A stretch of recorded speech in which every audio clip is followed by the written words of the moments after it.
পর্দায় চলে, মুখ খুলে চুল খুলে হাঁটে। হে বোন, আপনারা চুলগুলো যতগুলো মানুষ দেখাবেন, যতগুলো মানুষ আপনার চুল দেখবে, যতগুলো গুনাহ হবে, সবগুলো গুনাহ আপনার আমলনামার মধ্যে জমা হবে। শুধু আপনি গুনাহ করছেন না, আপনাকে দেখে যেগুলো পুরুষ জাহান্নামী হবে, যতটা গুনাহ করেছেন প্রত্যেকটা গুনাহের অংশ আপনিও পাবেন। যদি কোনো মানুষ নেক আমল করে, তার আমল দেখে অন্য কেউ নেক আমল করে, সে নিজে যেমন সোয়াব করে, ওই অন্য লোকটা আমল করলে ওইখান থেকে একটা অংশ পাবে।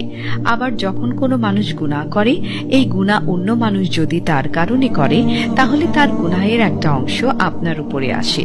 তাই বেপরদা হয়ে চলবেন না, আল্লাহর জাহান্নামকে ভয় করুন। আপনার এই চুলগুলো কিন্তু সাপ হয়ে কামড়াবে, অথচ এই দুনিয়ার সাপকে এত ভয় পান। এক একটা জাহান্নামের কবরে কমপক্ষে 70 থেকে 99টা সাপ হবে, এত ভয়ঙ্কর তা হবে।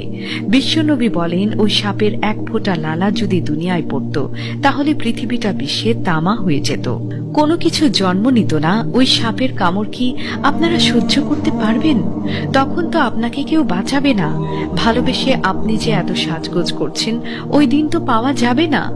নবীজি বলেন, শেষ জামানায় এমন কিছু নারী হবে যারা উটের পিঠের মতো খোপা বাঁধবে, পুরুষদের আকৃষ্ট করবে এবং নিজেরা পুরুষদের প্রতি আকৃষ্ট হবে। তারা এমন কাপড় পরবে মনে হবে যে তারা উলঙ্গ অবস্থায় আছে। এজন্যই বলছি, হে মা বোনেরা, সাবধান, এমন কোনো কাপড় পরিধান করবেন না যাতে আপনার দেহের কোনো অঙ্গ দেখা যায়।